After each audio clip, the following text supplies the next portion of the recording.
Assalamualaikum warahmatullahi wabarakatuh. Selamat berjumpa lagi murid-murid Pak Eko di pelajaran sejarah. Pada video kali ini kita akan melanjutkan materi tentang Kerajaan Maritim Majapahit. Apa yang Anda ketahui tentang Majapahit? Silahkan, mungkin dari adik-adik semua sudah pernah belajar apa itu Majapahit. Maka kita akan melengkapi pengetahuan Anda tentang Majapahit. Majapahit adalah kerajaan maritim yang besar seperti halnya Sriwijaya yang kita pelajari pada video sebelumnya. Kerajaan Majapahit di dalam bahasa Sanskerta disebut Wilwatikta, berasal dari dua kata, maja atau buah maja dan pahit yang artinya rasanya sangat pahit.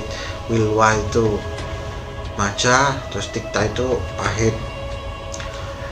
Berdiri sekitar tahun 1293 hingga 1527 Masehi. Masa keemasannya yaitu pada masa pemerintahan Hayam Wuruk, yaitu 1350 hingga 1389. Ada beberapa data faktual dan artefaktual berkenaan dengan Kerajaan Majapahit.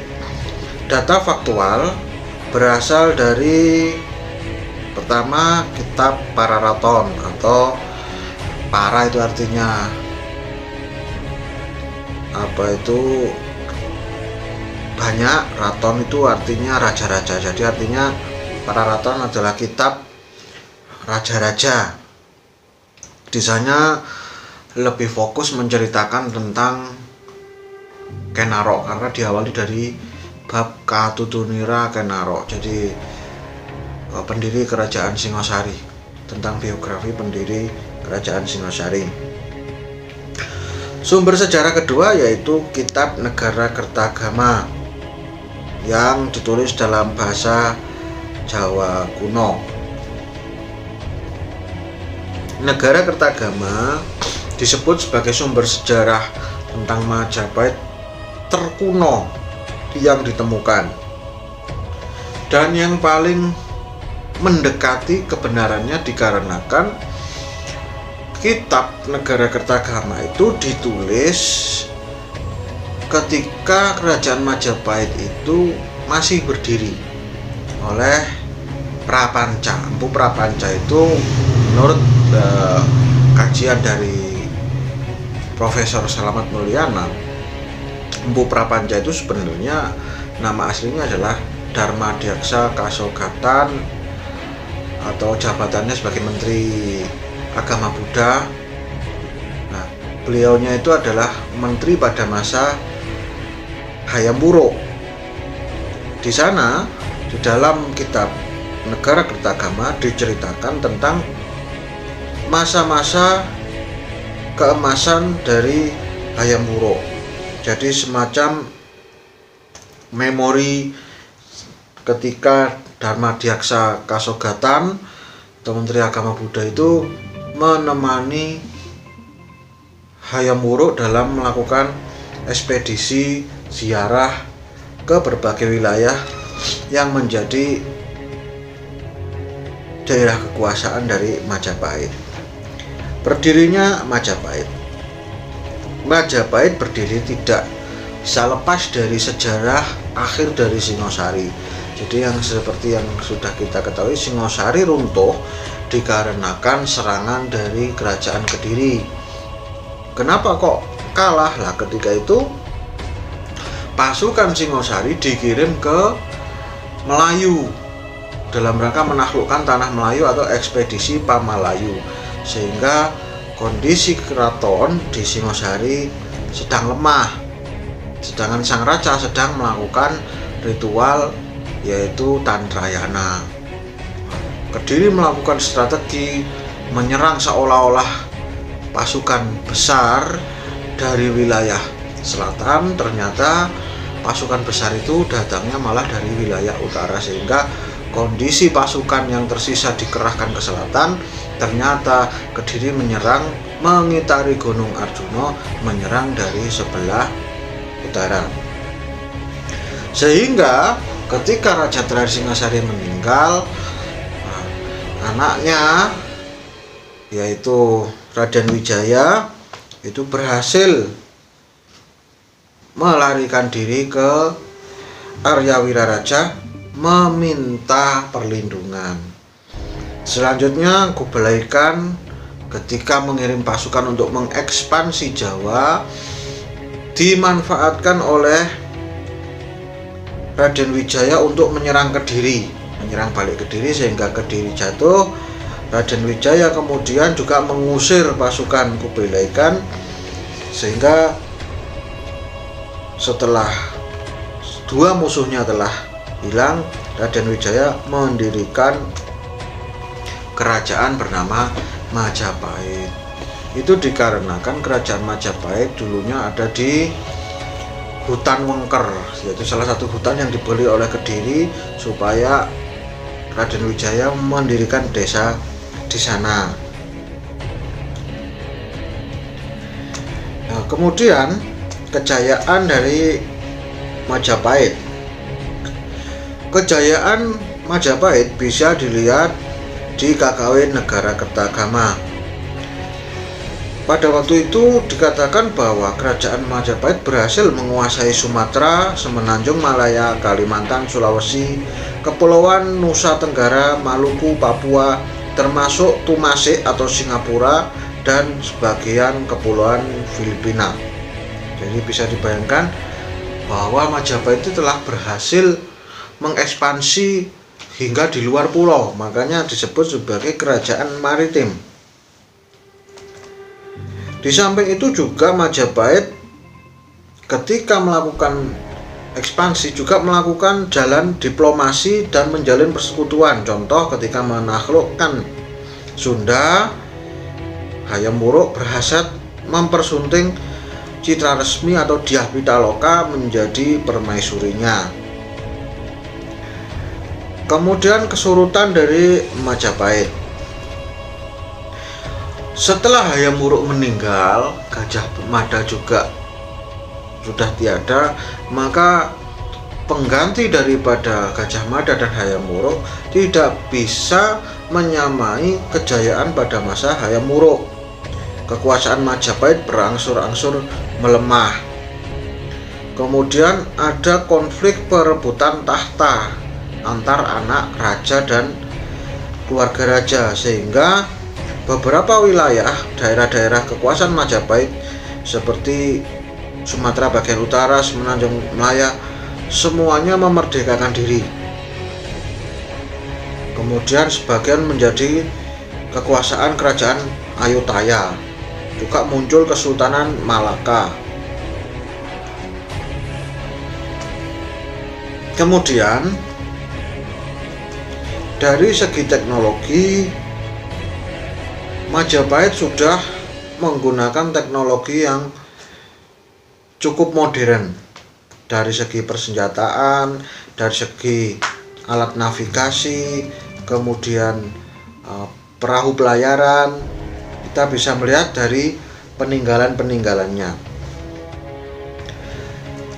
Juga sudah menggunakan senjata api. Itu terlihat dari kitab Serat Darmo Gandul yang berbunyi Wadya Mojopait ambedili dene Wadya Giri podo pating jengkelang ora kelar nadai tibane memis. Artinya pasukan Majapahit menembaki, sementara pasukan Giri berguguran karena mereka tidak kuat dihujani peluru. Artinya zaman Majapahit sudah ada meriam dan senjata api. Kemudian kebudayaan. Pada masa kerajaan Majapahit, agama yang berkembang besar yaitu agama Hindu dan Buddha.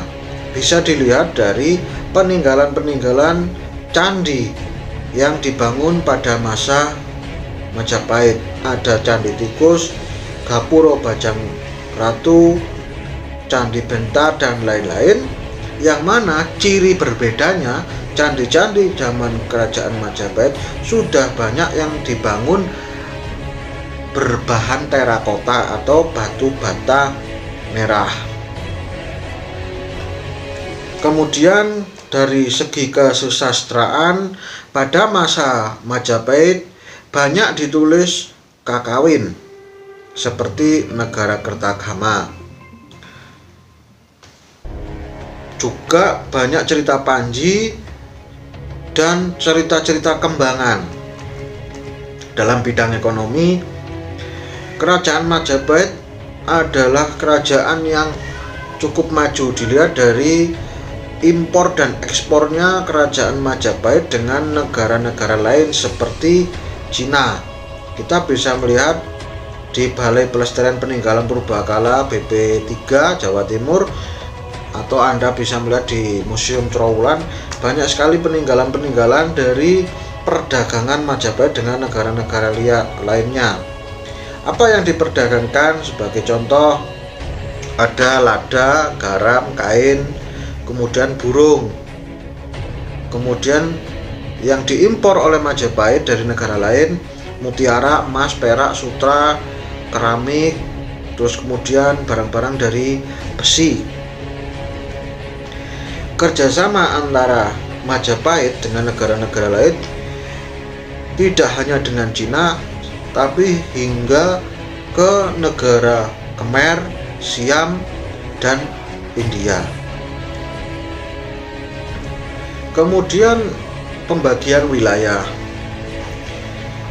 ada 6 pembagian wilayah dalam kerajaan Majapahit. Ada bumi atau kerajaan yang diperintah oleh raja, kemudian ada nagara yang dipimpin oleh raja atau gubernur.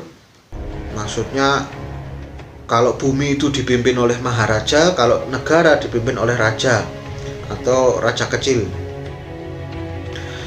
atau dipimpin oleh nata, artinya tuan, atau bre, artinya pangeran atau bangsawan.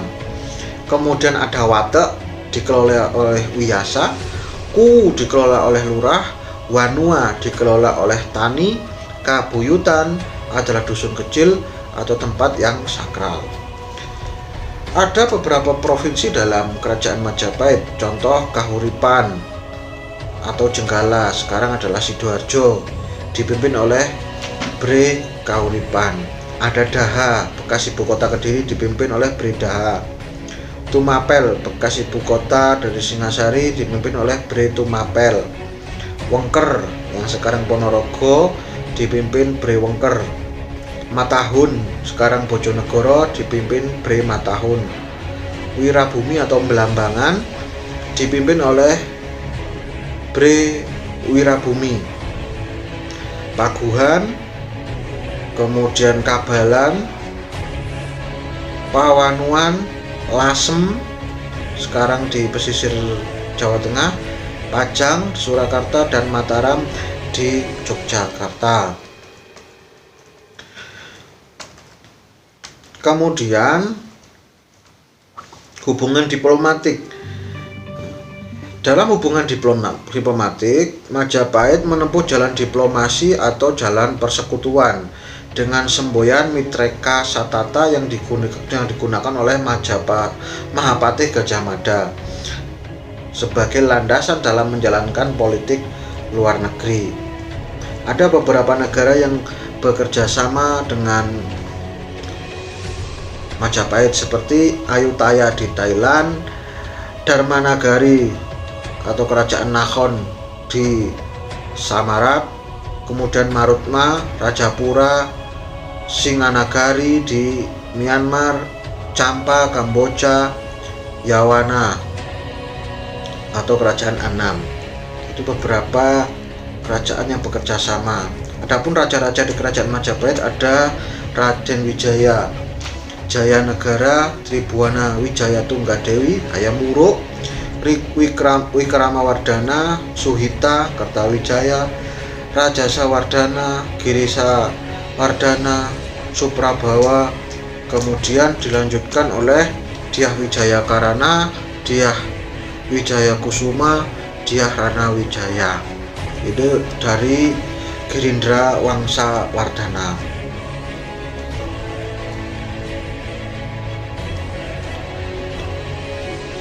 Kemudian yang terakhir ada beberapa sumber yang bisa Anda baca berkaitan dengan sejarah kerajaan Majapahit, seperti film-film yang berhubungan dengan kerajaan Majapahit. Ada Tutur Tinular, Saur Sepuh, Wali Sanga atau Wali Songo, terus Putri Gunung Ledang, untuk memperkaya wawasan Anda tentang Majapahit. Juga ada beberapa novel, roman yang menceritakan tentang Majapahit. Demikian, selebihnya Anda juga harus menambah pengetahuan Anda tentang Majapahit melalui membaca di buku-buku atau di laman yang berkaitan dengan sejarah Majapahit. Jangan lupa jaga kesehatan, juga tetap di rumah. Sekian, terima kasih. Wassalamualaikum warahmatullahi wabarakatuh.